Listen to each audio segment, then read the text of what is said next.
चलिए तो आज की क्लास आपकी स्टार्ट करते हैं। हम किसकी क्लास करेंगे? आपके हिस्ट्री की क्लास होगी, ठीक है। तो इससे पहले जो आपकी हिस्ट्री की हमने जो क्लास करी थी उस क्लास में आपको क्या कराया था हमने, जो आपकी हिस्ट्री क्लास में उसमें आपको हमने जैसे आपको उत्तर वैदिक काल पढ़ाया आपको, ठीक है, और आपको वर्ण जाति और जो आपके क्या थे आश्रम और संस्कार, इनके बारे में हम आपको क्लियर किया था। तो उसके बारे में तो जो हमने आपको बताया था कि जो आपके आश्रम होते हैं, आश्रम आपके कितने प्रकार के होते हैं। तो आपके जो आश्रम होते हैं वो आपके 4 प्रकार के होते हैं। कौन से होते हैं आपके आश्रम के बारे में आपको बताया ना। एक तो आपका कौन सा होता है, ब्रह्मचर्य होता है, दूसरा आपका गृहस्थ होता है, तीसरा आपका वानप्रस्थ होता है, चौथा आपका क्या होता है, संन्यास होता है, ठीक है। तो ये सारे के सारे आपके क्या होते हैं, आश्रम होते हैं। और उससे पहले मैंने आपको एक चीज बताई थी, वो क्या थी आपकी, उत्तर वैदिक काल में हमने आपको चतुर्वर्ण व्यवस्था के बारे में आपको बताया था कि जो आपकी चतुर्वर्ण व्यवस्था होती है वो क्या होती है। तो चतुर्वर्ण व्यवस्था आपकी क्या है कि हम ये कह सकते हैं कि पहली बार जो आपका ऋग्वेद था, तो ऋग्वेद के 10वें मंडल के आपका क्या जो पुरुषोक्त होता है उसके बारे में बताया आपको कि पुरुषोक्त में क्या था, आपके 4 वर्णों की क्या की आपको 4 वर्ण बताई। अब वो 4 वर्ण आपके कौन से थे, आपका एक तो आपका ब्राह्मण था, क्षत्रिय था, वैश्य था और एक आपका शूद्र था, ठीक है। तो क्या हुआ इसका, इसमें क्या मिला, आपका जिक्र मिला था, क्या मिला था, आपका जिक्र मिला था, ठीक है। अतः चारों वर्ड का अधोव्य यानी एक दूसरे से क्या था आपका संबंध था, या कह सकते हैं कि उत्तर वैदिक काल से जोड़ा गया है, ठीक है। हालांकि इस काल में क्या था आपका स्पष्ट रूप से वर्ण विभाजन का क्या था आपका आधार जन्म नहीं बना था, ठीक है। परंतु यह भी आपका सत्य था कि सत्य क्या था आपका इसमें कि परंतु यह भी सत्य है कि इस काल में क्या आपका कि ऋग्वैदिक काल की जो आपकी क्या थी कि सामाजिक गतिशीलता नहीं बन सकी, ठीक है। तो सबसे पहले आपको ये याद रखना है कि आपकी चतुर्वर्ण व्यवस्था क्या है, उसमें आपके 4 वर्ण होते हैं। तो उन 4 वर्णों को आपको याद रखना है, ठीक है। तो कौन से आपका ब्राह्मण, क्षत्रिय, वैश्य और शूद्र हो गया। उसके बाद में आपको देखना है कि आपका क्या है, वर्ण है, जाति है और क्या आपका आश्रम एवं संस्कार। तो वर्ण जाति के बारे में मैंने आपको बताया, जाति के बारे में हमने आपको एक समझाया था कि जाति आपकी क्या होती है। फिर आपको वर्ण के बारे में बताया कि वर्ण क्या होता है, आपका एक वर्ण विभाजन के बारे में बताया था, ठीक है। उसके बाद हमने क्या देखा था, जो आपकी जातियां थी उसके बारे में देखा कि अलग अलग क्षेत्र में निवास करने वाले, ठीक है, क्या होता है आपका जो पेशेवर होते हैं उनके बारे में कहते हैं कि जो पेशेवर है वो समूह भी जाति के रूप में क्या करते हैं, ढलते जाते हैं। जैसे मान लो कोई उच्च वर्ग का आपका पुरुष होता है या निम्न वर्ग की आपकी महिला होती है, तो फिर धीरे धीरे क्या होता है कि वो किसी भी जाति के होते हैं, धीरे धीरे क्या होता है वो किसी न किसी एक कास्ट में ढल जाते हैं। तो वही यहाँ पे आपको बताया कि जाति के जो होते हैं वो क्या ढलते चले गए। उदाहरण था जैसे मान लो लोहार आपका है और आपका बढ़ई है, आपका कुम्हार है, ये सभी क्या है आपकी जाति हैं। और इनसे क्या है कि इसी प्रकार जो आपके वर्ण थे वो चार ही रहे। परंतु क्या होता है आपका कि जातियों की जो संख्या थी वो क्या हुई आपकी 3000 से अधिक हो गई। किसकी जो जातियां थी उसकी संख्या आपकी 3000 से क्या हो गई, अधिक हो गई थी, ठीक है।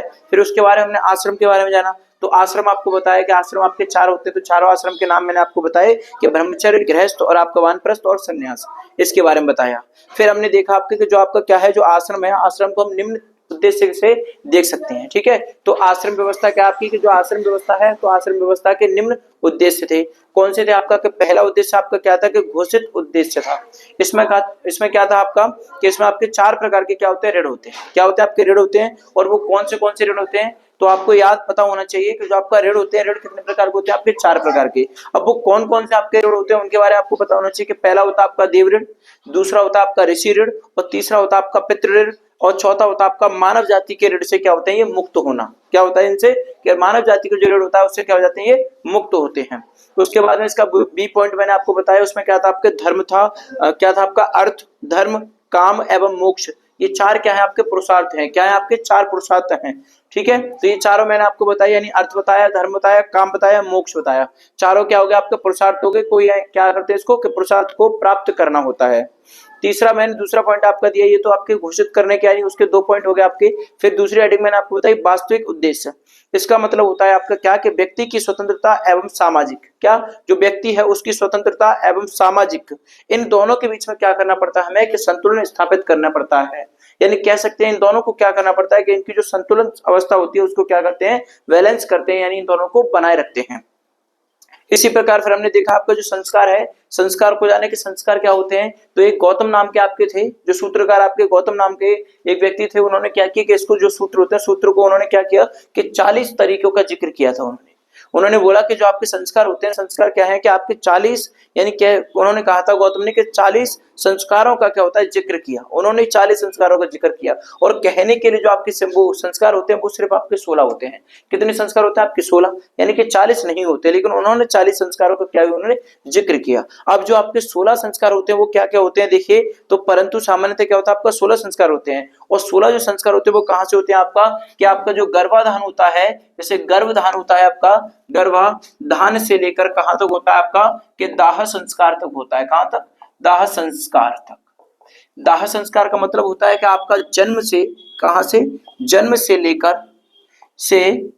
लेकर कहां तक होता है, आपका मृत्यु तक होता है। ठीक है, यानी कहने का मतलब ये, कभी आपसे कोई पूछेगा जो आपके वो संस्कार होते हैं कितने होते हैं, तो संस्कारों की संख्या बताओगे कितनी होती है, आपकी 16 होती है। और वो भी कहां से होती है, आपकी जन्म से स्टार्ट होती है और कहां पर, मृत्यु पर खत्म होती है। और इसी में क्या होता है, आपका 16 संस्कार होते हैं। ठीक है, तो अब संस्कारों के बारे में अब ये नहीं होना चाहिए कि आपको पता नहीं है।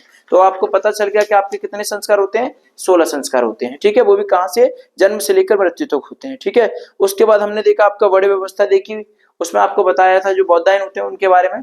ठीक है, तो बुद्ध काल को हमने पढ़ा, और बुद्ध काल में हमने क्या देखा आपका, कि जो आपकी ख्याति, जैसे आपका क्षत्रिय, ब्राह्मण, वैश्य, शूद्र, ये थे, इनके बारे में जाना। जो आपका बौद्ध पंथ था उसमें क्या था आपका, कि जो बौद्ध पंथ थे उन्होंने क्या किया आपका, जो उन्होंने क्या, कि बौद्ध पंथ ने ब्राह्मणों द्वारा स्थापित एक बड़े विभाजन को क्या किया, उन्होंने अस्वीकार किया। यानी एक बौद्ध पंथ उन्होंने क्या किया, जो ब्राह्मण द्वारा स्थापित एक वर्ग था उसको क्या किया, उस बड़े विभाजन को अस्वीकार कर दिया।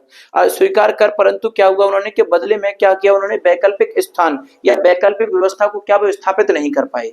ठीक है, और उसको स्थापित नहीं कर पाए तो उन्होंने क्या किया, कि उन्होंने सबसे पहले क्या किया, कि जो बौद्ध पंथ थे उन्होंने क्या, कि बड़े व्यवस्था में सबसे ऊंचा स्थान किसको रखना चाहा, उन्होंने क्षत्रिय शब्द को, किसको, जो क्षत्रिय थे उन पर, उनके, या कह सकते हैं कि उनको ऊंचा रखने की उन्होंने व्यवस्था या पूरा का पूरा उन्होंने प्रयास किया कि जो आपका क्षत्रिय है वो क्या होना चाहिए, सबसे उच्च वर्ग का होना चाहिए या सबसे ऊंचा होना चाहिए, ये प्रयास किया था। ठीक है, तो उनके कहने के अनुसार जो आपका क्या था, जो क्रम था, तो सबसे ऊपर कौन आता है, आपका क्षत्रिय, फिर दूसरे नंबर पर किसको लाते, ब्राह्मण को, तीसरे पे आपका वैश्य को, चौथे पे किसको ला रहे थे, वो शूद्र को ला रहे थे। तो यानी ये इस तरीके से इसको क्रम को बनाने का प्रयास कर रहे थे कि जो आपके क्षत्रिय वो सबसे कहा जाए, आपके ऊपर आ जाए या उच्च हो जाए। ठीक है, और मेगास्थनीज के बारे में बात करें, मैंने आपसे मेगास्थनीज के बारे में बात की थी। तो जो मेगास्थनीज थे उन्होंने क्या किया आपका, कि जिस प्रकार हेरोडोटस ने क्या किया आपको, कि मिस्र के समाज को, यानी कौन थे आपके, एक तो मेगास्थनीज थे, दूसरे आपके हेरोडोटस थे। तो हेरोडोटस ने क्या किया, जो आपका सामाजिक यानी जो समाज था उस समाज को क्या कर दिया उन्होंने, कि 7 भागों में बांटा था। किसमें, 7 भागों में बांटा था। किसने, आपके, कि जो हेरोडोटस थे, जिनको क्या बोलते हैं, हिस्ट्री के पिता बोलते हैं, उन्होंने क्या किया आपका, कि इस जो आपका समाज था उसको कितने भागों में बांटा, उन्होंने 7 भागों में बांट दिया। उसके बाद में क्या होगा, कि उसी प्रकार आपके जो मेगास्थनीज थे उन्होंने भी ऐसे किया। तो उन्होंने क्या किया, मेगास्थनीज ने भी क्या किया, भारतीय समाज को भी 7 वर्गों में बांटा, जो इस प्रकार हैं। ठीक है, यानी पहले हेरोडोटस ने समाज को बांटा, फिर इसी प्रकार जो आपके मेगास्थनीज थे उन्होंने भी क्या किया, उन्होंने भी प्रयास किया कि जो आपका भारतीय समाज है उसको भी उन्होंने क्या कर दिया, 7 प्रकार से बांटा। कैसे, नंबर 1 पहला आपका दार्शनिक बताया था मैंने आपको, दूसरा आपका किसान बताया था, तीसरा मैंने आपका शिकार एवं पशुपालन बताया, चौथा मैंने आपका शिल्पी एवं कारीगर बताया था, पांचवा आपका योद्धा, तीसरा आपको, छठवां आपका कौन सा था, निरीक्षक एवं गुप्तचर के बारे में बताया था, और सातवां बताया मैंने आपको क्या, सभा, क्या बताया था आपको, सभादास। ठीक है, क्या बताया आपको, सभादास। ये मैंने आपको 7 तरीके बताए जो आपके क्या, मेगास्थनीज ने भारतीय, जो आपका भारतीय समाज था उसको कितने टुकड़े किए, आपके 7 टुकड़े किए, यानी 7 भागों में उसको बांटा था, और वो सातों के साथ मैंने आपको बता दिए।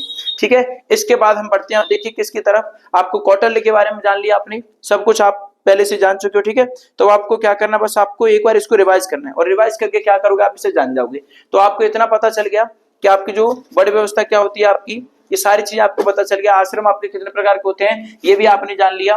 ठीक है, संस्कार कितने होते हैं आपके, 16 होते हैं, और वो 16 संस्कार कौन से होते हैं ये भी आपने जान लिया। अब पढ़ते हैं हम किसके बारे में, संस्कृति, संस्कृति के बारे में, किसके, संस्कृति के बारे में पढ़ेंगे। तो देखिए संस्कृति में क्या आपका, इसमें पहला पॉइंट है आपका उपयुक्त, क्या है आपका, उपयुक्त डायग्राम, डायग्राम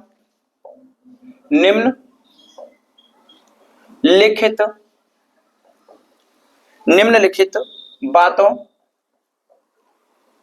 का संकेत करता है। ठीक है, जो आपका संस्कृति है उसका मतलब क्या आपका, कि जो उपरोक्त डायग्राम है वो क्या करता है आपका, कि निम्नलिखित बातों का क्या करता है आपका, संकेत करता है। संकेत का मतलब जानते हो क्या होता है, निर्देश। तो देखिए संस्कृति एक व्यापक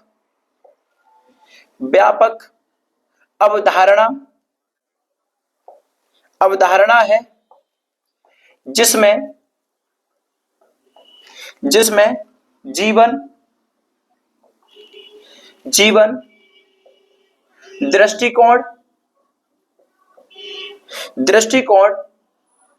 धर्म,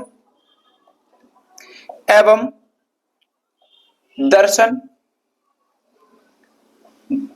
दर्शन भाषा, साहित्य, कौमा कला एवं स्थापत्य शामिल होता है। ठीक है, अगला पॉइंट देखिए, दूसरा, संस्कृति, राजनीतिक, कौमा आर्थिक व सामाजिक सामाजिक कारकों से स्वतंत्र नहीं होती है, बल्कि इन कारकों के द्वारा द्वारा भी संस्कृति पर प्रभाव छोड़ा जाता है। अगर हम राजनीतिक कारक को लेते हैं तो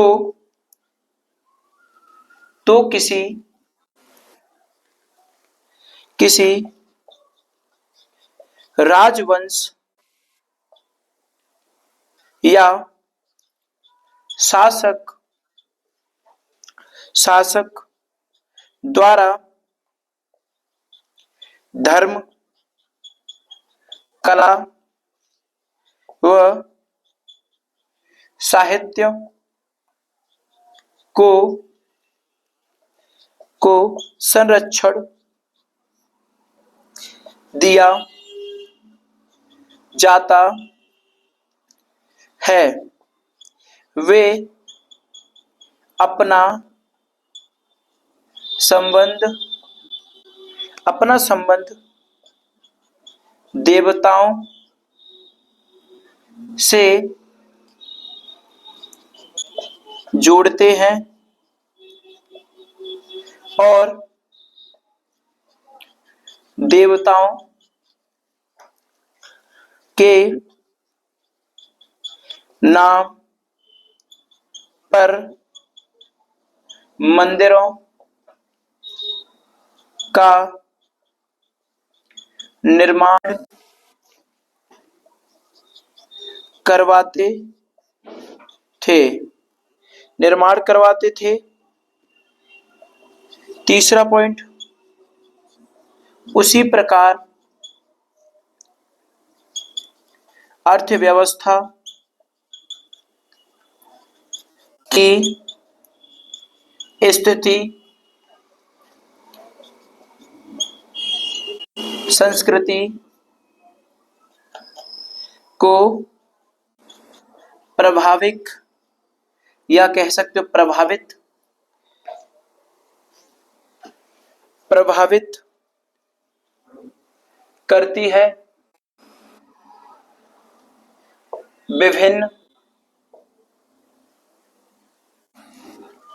विभिन्न समूहों को प्रभावित विभिन्न समूहों द्वारा लिखिए, समूहों द्वारा संस्कृति को संरक्षण दिया जाता है। उदाहरण मौर्योत्तर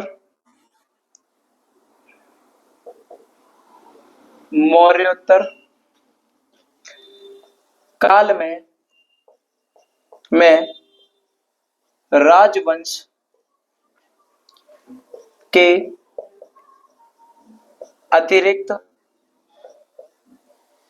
अतिरिक्त शिल्पी,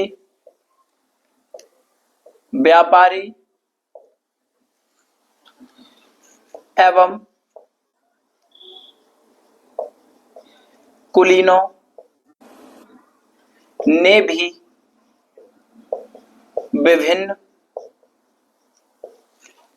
विभिन्न प्रकार के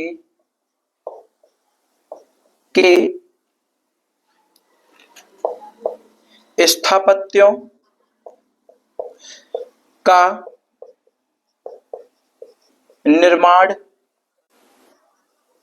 करवाया था।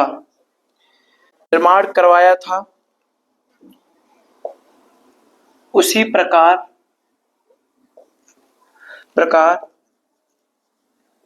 गुप्त काल में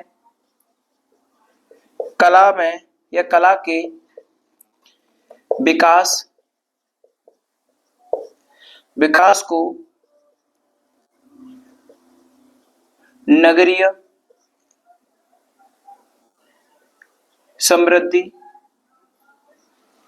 समृद्धि से जोड़कर देखा जाता है। चौथा पॉइंट आपका सामाजिक कारक से तात्पर्य है कोई सामाजिक समूह अपने को सामाजिक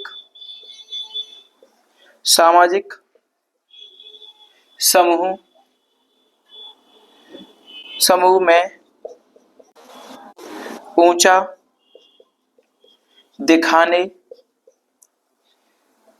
दिखाने हेतु किसी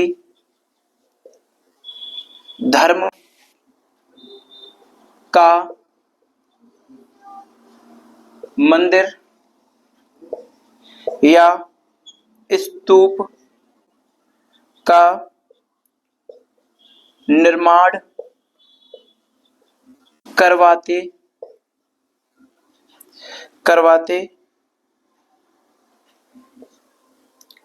ओके।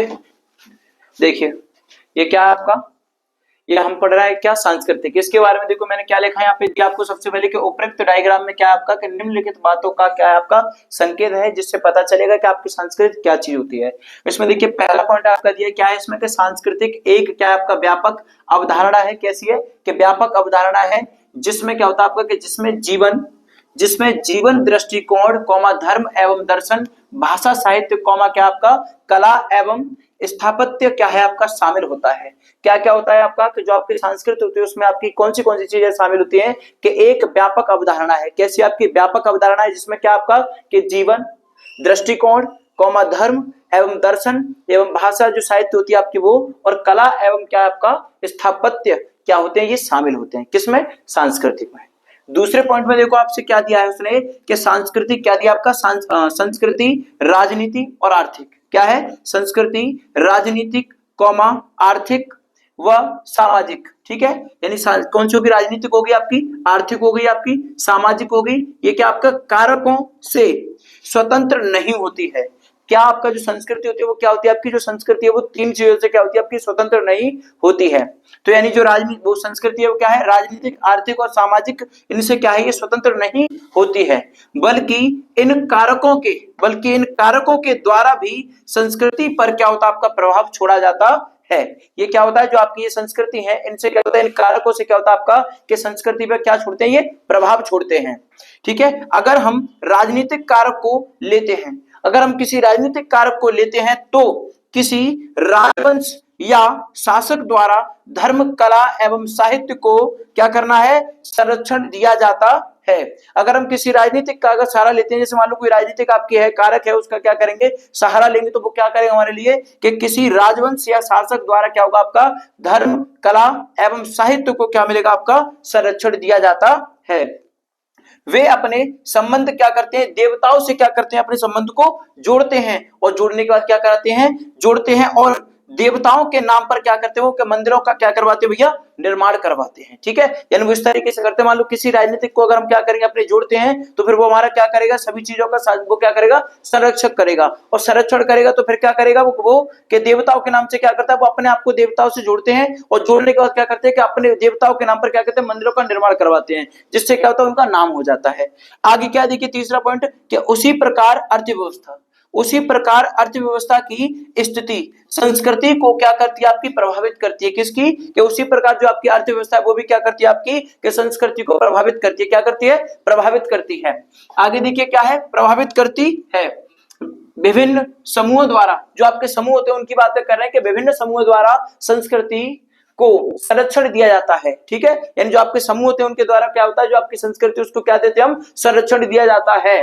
उदाहरण में आपका देखिए क्या है कि मौर्योत्तर काल में, जो आपका मौर्योत्तर काल था उसकी बात कर रहे हैं कि मौर्योत्तर काल में राजवंश के अतिरिक्त, जो राजवंश थे उनके अतिरिक्त शिल्पी, व्यापारी एवं कुलीनों के या कुलीनों ने भी विभिन्न प्रकार के क्या किए, स्थापत्यों का निर्माण करवाया था। किसका, स्थापत्यों का निर्माण करवाया था, वो भी किन्होंने, के उदाहरण के तौर पे देते हैं आपको कि मौर्योत्तर काल में जो आपके राजवंश थे, उनके जो राजवंश के अतिरिक्त शिल्पी, व्यापार एवं कौन थे, आपके कुलीनों ने क्या किया, आपका विभिन्न प्रकार के जो आपके स्थापत्यों का क्या करवाया था, उन्होंने के निर्माण करवाया था। उसी प्रकार गुप्त काल में, पहले जैसा आपका मौर्य काल में हुआ उसी प्रकार क्या हुआ आपका, कि उसी प्रकार आपका गुप्त काल में कला एवं विकास के या को, ठीक है, किसको, कि गुप्त काल में आपका कला के विकास को, किसको, कला के, ठीक है ना, कला ही तो लिख रहा है, तो कला के विकास को नगरीय समृद्धि से क्या कर दिया, उसने जोड़कर देखा जाता है। किसको, कि कोई अगर आपसे पूछे कि जो आपका मौर्योत्तर काल है, उससे पीछे पूछे आपसे कि जो आपका संस्कृति है उसको कैसे देखते हैं, तो आप कहोगे किससे, कि धर्म के स्थलों से जोड़कर देखते हैं। आपके अगर मौर्य काल की बात करें तो उसमें किसको जोड़कर देखते हैं, कि स्थापत्यों के निर्माण को देखकर उसका क्या करते हैं, उसका वो क्या बोलते हैं, इसको जोड़कर देखते हैं। किससे, कि जो आपका मौर्य काल है उसको किससे देखते हैं, कि राजवंश के अतिरिक्त कौन है आपके, कि शिल्पी, व्यापार और कुलीन जो थे उन्होंने क्या किया, कि विभिन्न प्रकार के स्थापत्यों का निर्माण करवाया। उसी प्रकार हम गुप्त काल में जब हमने एंटर किया तो गुप्त काल में हमने देखा क्या, कि जो गुप्त काल है वो क्या करता है आपका, कि सबसे पहले वो क्या करता है, गुप्त काल में जो आपके कला के जो विकास को है, जो विकास है कि कला के विकास को नगरीय समृद्धि से, किससे, जो नगर की आपकी समृद्धि है, बढ़ोतरी है, उससे क्या करते हैं, देखा जाता है। उसके बाद में देखिए चौथा पॉइंट आपको क्या दिया है, कि सामाजिक कारक से, उससे जो आपके सामाजिक कारक है उनकी बात करें, कि सामाजिक कारक से तात्पर्य है। अब क्या तात्पर्य है आपका सामाजिक कारक से, सामाजिक कारक से आपका क्या तात्पर्य है, तो कोई सामाजिक समूह अपने को क्या करते हैं, कि सामाजिक कारक से क्या तात्पर्य है, तो इसमें देखते हैं कि कोई सामाजिक समूह अपने को सामाजिक समूह में ऊंचा दिखाने हेतु क्या करता है, जो आपका सामाजिक समूह होता है वो क्या करता है, कि अपने आप को ऊंचा दिखाने के लिए क्या करते हैं, कि किसी धर्म का मंदिर या क्या करते हैं, स्तूप का निर्माण करवाते हैं। ठीक है, यानी जो भी आपका कोई सामाजिक समूह होगा तो वो क्या करेगा, कि अपने आप को ऊंचा दिखवाएगा, तो क्या करेगा, या तो मंदिर का निर्माण करवाएगा या क्या करेगा, आपके स्तूप जो होते हैं उनका निर्माण करवाता है, जिससे क्या होता है कि उसका नाम हो जाता है कि हाँ भैया ये उन्होंने ये सारी चीजें बनवाई थी। मंदिर बनवा तो आपका नाम हो जाएगा, कि ये मंदिर बनवाए तो क्या करे, ये मंदिर आपका बन गया, और मंदिर बनाने के बाद उन्होंने बता दी कि भैया ये हमारा राजनीतिक, तो इसीलिए कहते हैं कि अगर किसी आप राजनीतिक धर्म के आप व्यक्ति को जोड़ोगे तो फिर क्या होगा आपका, कि उसको जोड़ने से क्या हो जाएगा, वो आपके क्या करते हैं, कि अपने नाम को क्या करते हैं, देवताओं के नाम से जोड़ते हैं, और देवताओं के नाम से जोड़ने के बाद फिर क्या करेंगे, अपने आप को कि उनके नाम पर क्या करते हैं, मंदिरों का निर्माण करवाते हैं। और मंदिरों का जैसे आपका निर्माण करवाते हैं फिर क्या होता है, कि भैया वो तो राजनीतिक क्या करते हैं, जो आपके धर्म स्थल है उनको क्या देते हैं, संरक्षण देते हैं। और इसी प्रकार क्या होता है, आपका जो आपकी आर्थिक व्यवस्था है वो भी क्या करती है, आपकी जो आपकी संस्कृति उस पर क्या करती है, आपका प्रभाव डालती है। और ये क्या था आपका सांस्कृतिक। ठीक है, तो ये सांस्कृतिक की आपकी कितनी चार बातें थी, और ये चार बातें मैंने आपको क्या कर दिया, क्लियर कर दिया है। तो ठीक है, आप याद रख सकते हो कि पहले पॉइंट में आपका क्या होता है, कि इसमें आपका धर्म, दर्शन, भाषा, साहित्य और कला एवं क्या होती है, आपकी स्थापत्य शामिल होता है। उसके बाद दूसरी में आपका क्या होता है, कि इसमें सिर्फ आपकी तीन चीजें होती है बेटा, क्या होती है आपकी, एक तो राजनीतिक, दूसरी आपकी अर्थव्यवस्था, तीसरी आपकी क्या होती है सामाजिक। ये कारक है आपके, क्या है कारक, तो कारकों से स्वतंत्र नहीं होती है। क्या होती है कि इन तीनों कारकों से आपकी क्या होती है, स्वतंत्र नहीं होती है, बल्कि इन कारकों के क्या होते हैं, इन कारकों के द्वारा संस्कृति का क्या होता है आपका प्रभाव छोड़ जाता है, इस पे प्रभाव छोड़ जाता है आपका।